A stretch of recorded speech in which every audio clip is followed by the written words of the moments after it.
Devika's kitchen റെസിപ്പീസിലേക്ക് സ്വാഗതം. ഇന്ന് ഞാൻ ഒരു ചിപ്സാണ് ഉണ്ടാക്കുന്നത്. ചേമ്പ് വെച്ചിട്ടാണ് ഈ ചിപ്സ് ഉണ്ടാക്കുന്നത്. നല്ല ടേസ്റ്റി ആയിട്ടുള്ള ചിപ്സാണ്, ഉണ്ടാക്കുവാനും നല്ല എളുപ്പമാണ്. കുട്ടികൾക്കൊക്കെ ഒരുപാട് ഇഷ്ടപ്പെടുന്ന ഒരു ചിപ്സാണിത്. അപ്പോൾ നമുക്ക് എങ്ങനെയാണ് ചേമ്പ് ചിപ്സ് ഉണ്ടാക്കുന്നതെന്ന് നോക്കാം. അപ്പോൾ നമുക്ക് ചേമ്പ് ചിപ്സ് ഉണ്ടാക്കാം. അപ്പോൾ അതിന് വേണ്ടിയിട്ട് ഞാനിവിടെ കുറച്ച് ചേമ്പ് എടുത്തിട്ടുണ്ട്. അപ്പോൾ നമുക്ക് ചിപ്സ് ഉണ്ടാക്കാനായിട്ട് ഇതുപോലെ വലിയ ചേമ്പാണ് വേണ്ടത്. ഇത് നാട്ടിൽ നിന്ന് അച്ഛനും അമ്മയും വന്നപ്പോൾ കൊണ്ടുവന്നതാണ്, അവിടെ വീട്ടിലുണ്ടായ ചേമ്പാണ്. അപ്പോൾ ഇതുപോലെ വലിയ ചേമ്പ് വെച്ചിട്ടാണ് നമ്മൾ ചിപ്സ് ഉണ്ടാക്കുന്നത്. അപ്പോൾ ഇതിനി നന്നായിട്ട് തൊലിയൊക്കെ കളഞ്ഞ് കഴുകിയെടുത്ത് കൊണ്ടുവരാം. അപ്പോൾ തൊലി കളഞ്ഞതിന് ശേഷം നമ്മളിത് വെള്ളത്തിലിട്ട് വെക്കണം, അല്ലാന്നുണ്ടെങ്കിൽ പെട്ടെന്ന് തന്നെ കളർ ചേഞ്ച് ആയി പോകും. അപ്പോൾ ഇതിനി നന്നായിട്ട് തൊലിയൊക്കെ കളഞ്ഞ് കഴുകിയെടുത്ത് ഞാൻ കൊണ്ടുവരാം. അപ്പോൾ അതാ ഞാനിത് തൊലിയൊക്കെ കളഞ്ഞ് കഴുകിയെടുത്ത് കൊണ്ടുവന്നിട്ടുണ്ട്. അപ്പോൾ ഇതുപോലെ വെള്ളത്തിലിട്ട് വെക്കുകയാണെന്നുണ്ടെങ്കിൽ ഇതിൻ്റെ പുറത്ത് പെട്ടെന്ന് കളർ ചേഞ്ച് ആവത്തില്ല. അപ്പോൾ ഇതിനി നമ്മൾ റൗണ്ടിലാണ് ചിപ്സിന് വേണ്ടിയിട്ട് കട്ട് ചെയ്യുന്നത്. അപ്പോൾ ഒന്നുകിൽ കത്തി വെച്ചിട്ട് നമുക്ക് റൗണ്ടിൽ കട്ട് ചെയ്തെടുക്കാം, അല്ലാന്നുണ്ടെങ്കിൽ നമുക്ക് സ്ലൈസ് ചെയ്തിട്ട് എടുക്കാം. അപ്പോൾ കത്തി വെച്ചിട്ട് നമ്മൾ റൗണ്ടിൽ കട്ട് ചെയ്യുകയാണെന്നുണ്ടെങ്കിൽ ഒരേ വലിപ്പത്തിൽ തന്നെ മുറിച്ചെടുക്കണം. ഇല്ലെന്നുണ്ടെങ്കിൽ നമുക്ക് ശരിയായിട്ട് മൂത്ത് കിട്ടത്തില്ല, ഒരേപോലെ മൂത്ത് കിട്ടത്തില്ല.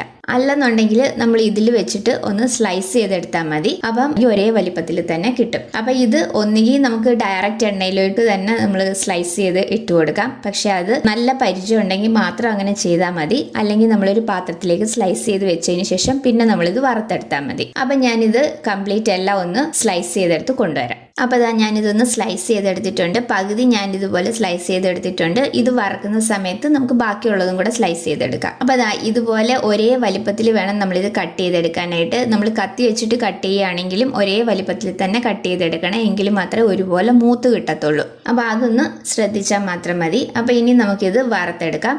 അപ്പോൾ ഞാനിപ്പം ഇവിടെ വെളിച്ചെണ്ണയിലാണ് വറക്കുന്നത്. നിങ്ങൾക്ക് വേണമെങ്കിൽ വേറെ ഏത് ഓയിലിൽ വേണമെങ്കിലും വറുത്തെടുക്കാം. അപ്പോൾ ഇവിടെ ഇപ്പം ഈ ചിപ്സ് അധികം ദിവസമൊന്നും ഇരിക്കത്തില്ല, പെട്ടെന്ന് തന്നെ തീരും. അപ്പോൾ അതുകൊണ്ട് ഞാനിപ്പം വെളിച്ചെണ്ണയിലാണ് ഇത് വറക്കുന്നത്. അപ്പോൾ അതിന് വേണ്ടിയിട്ട് ഞാനിവിടെ വെളിച്ചെണ്ണ ചൂടാവാനായിട്ട് വെച്ചിട്ടുണ്ട്. വെളിച്ചെണ്ണ ഇപ്പം നന്നായിട്ട് ചൂടായി വന്നിട്ടുണ്ട്. അപ്പോൾ ഇനി നമുക്ക് നേരത്തെ സ്ലൈസ് ചെയ്ത് വെച്ചിരിക്കുന്ന ഈ ചേമ്പ് നമുക്ക് ഇതിലേക്ക് ഇട്ട് കൊടുക്കാം. അപ്പോൾ എല്ലാം കൂടെ ഒരുമിച്ച് വാരിയിടരുത്. ഒരുമിച്ച് വാരിയിടുകയാണെന്നുണ്ടെങ്കിൽ എല്ലാം കൂടെ കൂടി ഒട്ടിപ്പിടിച്ചിരിക്കും. അതുകൊണ്ട് ഓരോന്നായിട്ട് വേണം നമ്മളിത് എണ്ണയിലേക്ക് ഇടാൻ.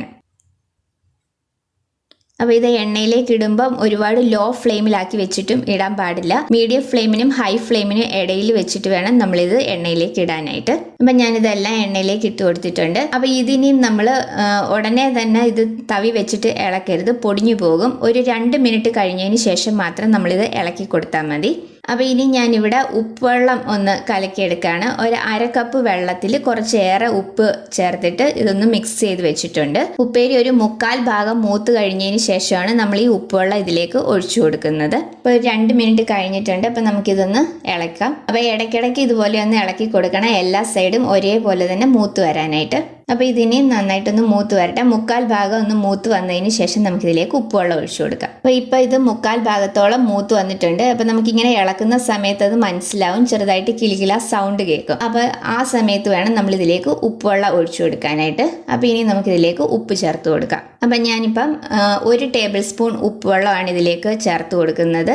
അപ്പോൾ അത് ചേർത്ത് കൊടുക്കുമ്പം ചെറുതായിട്ട് പൊട്ടുന്നത് പോലെ ഒരു സൗണ്ട് കേൾക്കും, പക്ഷെ അത് കുഴപ്പമൊന്നുമില്ല. ആ സൗണ്ട് കംപ്ലീറ്റ് ആയിട്ട് മാറിയതിന് ശേഷം ഒരു 1-2 മിനിറ്റ് കഴിഞ്ഞതിന് ശേഷം നമുക്ക് ഉപ്പേരി കോരിയെടുക്കാം. അപ്പോൾ നിങ്ങൾക്ക് ഇങ്ങനെ എണ്ണയിലേക്ക് ഉപ്പുവെള്ളം ചേർക്കുന്നതിന് പേടിയുണ്ടെങ്കിൽ ലാസ്റ്റ് ഉപ്പേരി എല്ലാം വറുത്തതിന് ശേഷം ഉപ്പ് ചേർത്തിട്ട് ഒന്ന് മിക്സ് ചെയ്തെടുത്താലും മതി. ഇപ്പം നമ്മളുടെ ഉപ്പേരി നന്നായിട്ട് കംപ്ലീറ്റ് മൂത്ത് വന്നിട്ടുണ്ട്. അപ്പോൾ ഇനി നമുക്കിത് കോരി മാറ്റാം. നല്ല ഈസി ആയിട്ട് തന്നെ ഉണ്ടാക്കിയെടുക്കാൻ പറ്റിയ ഒരു ചിപ്സാണിത്, നല്ല ടേസ്റ്റി ആയിട്ടുള്ളതുമാണ്. അപ്പോൾ ഇതുപോലെ നമ്മൾ ബാക്കി അരിഞ്ഞു വെച്ചിരിക്കുന്നതും കൂടെ ഒന്ന് വറുത്തെടുക്കാം. ഇതും നമ്മൾ നേരത്തെ പറഞ്ഞതുപോലെ തന്നെ 1/4 ഭാഗം മൂത്ത് വന്നു കഴിഞ്ഞ ശേഷം നമുക്കിതിലേക്ക് ഉപ്പ് ചേർത്ത് കൊടുക്കണം. പക്ഷെ ആദ്യം നമ്മൾ ചേർത്ത അത്ര ഉപ്പ് ചേർത്ത് കൊടുക്കണ്ട, കാരണം ഓൾറെഡി എണ്ണയ്ക്കകത്തിൽ കുറച്ച് ഉപ്പുണ്ട്. അതുകൊണ്ട് കുറച്ച് മാത്രം ചേർത്ത് കൊടുത്താൽ മതി. ആദ്യം ചേർത്തതിൻ്റെ പകുതി ചേർത്ത് കൊടുത്താൽ മതി ഉപ്പ്. അപ്പോൾ അങ്ങനെ ബാക്കിയുള്ള ചിപ്സ് കംപ്ലീറ്റ് നമുക്ക് വറുത്തെടുക്കാം. ഇപ്പം നമ്മൾ ലാസ്റ്റ് ബാച്ച് ചിപ്സും എല്ലാം വറുത്തെടുത്തിട്ടുണ്ട്. അപ്പോൾ ഇനി ഞാൻ ഇതിലേക്ക് കുറച്ച് കറിവേപ്പിലയും കൂടി ഇട്ട് ഒന്ന് വറുത്തെടുക്കുന്നുണ്ട്. ഇത് ഓപ്ഷനിലാണ്, നമുക്ക് ഇഷ്ടമുണ്ടെങ്കിൽ മാത്രം ചെയ്താൽ മതി. ഞാൻ ജസ്റ്റ് ഒരു ഫ്ലേവറിന് വേണ്ടിയിട്ട് മാത്രം ചെയ്താണ്. അപ്പോൾ ലാസ്റ്റ് ബാച്ച് നമ്മൾ വറുത്തെടുത്ത ഇതിലേക്ക് ഈ കറിവേപ്പിലയും കൂടെ ഇട്ട് കൊടുക്കാം.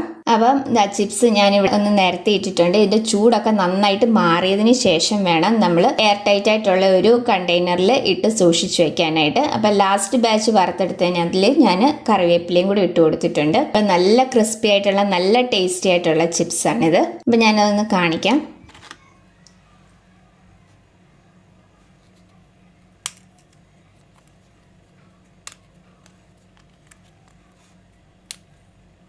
അപ്പോൾ നല്ല ടേസ്റ്റി ആയിട്ടുള്ള നല്ല ക്രിസ്പി ആയിട്ടുള്ള ചിപ്സായിട്ട് തന്നെ നമുക്ക് കിട്ടിയിട്ടുണ്ട്. അപ്പം ഞാൻ ഇതിൻ്റെ കുറച്ച് മുളക് പൊടി ഇട്ടിട്ട് ഒന്ന് എടുക്കുന്നുണ്ട്. അപ്പോൾ അതും കൂടെ ഞാനൊന്ന് കാണിച്ചു തരാം. അപ്പോൾ അതിന് വേണ്ടിയിട്ട് ഞാനിവിടെ 1/2 ടീസ്പൂൺ മുളക് പൊടിയും 1/4 ടീസ്പൂൺ മഞ്ഞൾപ്പൊടിയും കൂടെ ഒന്ന് മിക്സ് ചെയ്തെടുത്ത് വെച്ചിട്ടുണ്ട്. അപ്പോൾ ഞാൻ ഇത് വറക്കുന്ന സമയത്ത് ഉപ്പ് ചേർത്തത് കൊണ്ട് ഇതിലേക്ക് ഞാൻ ഉപ്പ് എടുത്തിട്ടില്ല. അപ്പോൾ നിങ്ങൾ ഉപ്പ് വറക്കുന്ന സമയത്ത് ചേർക്കുന്നില്ല എന്നുണ്ടെങ്കിൽ ഈ സമയത്ത് ഉപ്പും കൂടെ ചേർത്തിട്ട് മിക്സ് ചെയ്തെടുത്താൽ മതി. അപ്പോൾ ഞാൻ കുറച്ച് ചിപ്സ് മാത്രം എടുത്ത് മാറ്റി വെച്ചിട്ടുണ്ട്. അതിലേക്ക് ഈ മുളക് പൊടിയും കൂടി ഇട്ടൊന്ന് മിക്സ് ചെയ്തെടുക്കുകയാണ്. അപ്പം കുട്ടികൾക്കൊക്കെ കൊടുക്കുന്നുണ്ടെങ്കിൽ നിങ്ങളിങ്ങനെ മുളക് പൊടി ചേർക്കേണ്ട ആവശ്യമില്ല, അല്ലാതെ തന്നെ എടുത്താൽ മതി. കുട്ടികൾക്ക് എരിവാകുമ്പം അവർ കഴിക്കത്തില്ല. അപ്പം ഞാനിവിടെ ഇപ്പം കുറച്ച് ചിപ്സിലേക്ക് മാത്രം ഇതുപോലെ ഒന്ന് ചേർത്തെടുക്കുന്നുണ്ട്. അപ്പം നമുക്ക് എരിവ് വേണ്ടത് എത്രയാണോ അതിനനുസരിച്ച് കുറച്ചായിട്ട് ഇട്ടിട്ട് ഒന്ന് മിക്സ് ചെയ്തെടുത്താൽ മതി. അപ്പം ഇങ്ങനെ ചെയ്തെടുക്കുമ്പോഴും നല്ല ടേസ്റ്റ് ആണ്. അപ്പം നിങ്ങൾക്ക് ഈ രീതിയിൽ ഇഷ്ടമാണെങ്കിൽ നിങ്ങൾക്ക് ചിപ്സ് കംപ്ലീറ്റ് ഇതേ രീതിയിൽ തന്നെ ചെയ്തിട്ട് എടുക്കാം. നല്ല ടേസ്റ്റ് ആണ് ഇങ്ങനെ ചെയ്തിട്ട് എടുക്കുമ്പോഴും. അപ്പൊ ഇവിടെ ഒരുപാട് എരിവ് വന്നു കഴിഞ്ഞു കഴിഞ്ഞാൽ കുട്ടികൾ കഴിക്കാത്തത് കൊണ്ട് ഞാൻ കുറച്ച് മാത്രമേ ഇങ്ങനെ ചെയ്തിട്ട് എടുക്കുന്നുള്ളൂ. അപ്പം മുളക് പൊടിയും കൂടെ മിക്സ് ചെയ്തിട്ട് എടുത്തിട്ടുണ്ട്. അപ്പം നല്ല ടേസ്റ്റി ആയിട്ടുള്ള ചിപ്സാണിത്. അപ്പം എല്ലാവരും ഒന്ന് ട്രൈ ചെയ്ത് നോക്കണം. അപ്പം നമ്മുടെ മുളക് ചേർക്കാതെ എടുത്ത ചിപ്സും മുളകും കൂടെ ചേർത്ത് മിക്സ് ചെയ്ത ചിപ്സും രണ്ടും ഇവിടെ റെഡി ആയിട്ടുണ്ട്. രണ്ടും നല്ല ടേസ്റ്റി ആയിട്ടുള്ള ചിപ്സാണ്. അപ്പം നിങ്ങൾക്ക് ഏതാ രീതിയിലാണോ ഇഷ്ടം ആ രീതിയിൽ നിങ്ങൾക്ക് ഉണ്ടാക്കാം. രണ്ടും നല്ല ടേസ്റ്റാണ്. അപ്പം എല്ലാവരും ഇതൊന്ന് ട്രൈ ചെയ്ത് നോക്കണം. കുട്ടികൾക്കൊക്കെ ഒരുപാട് ഇഷ്ടപ്പെടുന്ന ചിപ്സാണിത്. ഉണ്ടാക്കുവാനും നല്ല എളുപ്പമാണ്. ഇതിനു മുന്നേ ഞാൻ കപ്പ ചിപ്സിന്റെ വീഡിയോ ഇട്ടിട്ടുണ്ട്. അതിന്റെ ലിങ്ക് ഡിസ്ക്രിപ്ഷൻ ബോക്സിൽ കൊടുത്തേക്കാം. അപ്പോൾ എല്ലാവരും ഇതൊന്ന് ട്രൈ ചെയ്ത് നോക്കണം. ട്രൈ ചെയ്തിട്ട് നിങ്ങളുടെ അഭിപ്രായങ്ങൾ കമന്റ്സിലൂടെ അറിയിക്കണം. വീഡിയോ ഇഷ്ടമായിട്ടുണ്ടെങ്കിൽ ലൈക്ക് ചെയ്യാനും ഷെയർ ചെയ്യാനും സബ്സ്ക്രൈബ് ചെയ്യാനും മറക്കരുത്. അടുത്ത വീഡിയോയിൽ വേറൊരു നല്ല റെസിപ്പി ആയിട്ട് കാണാം. താങ്ക്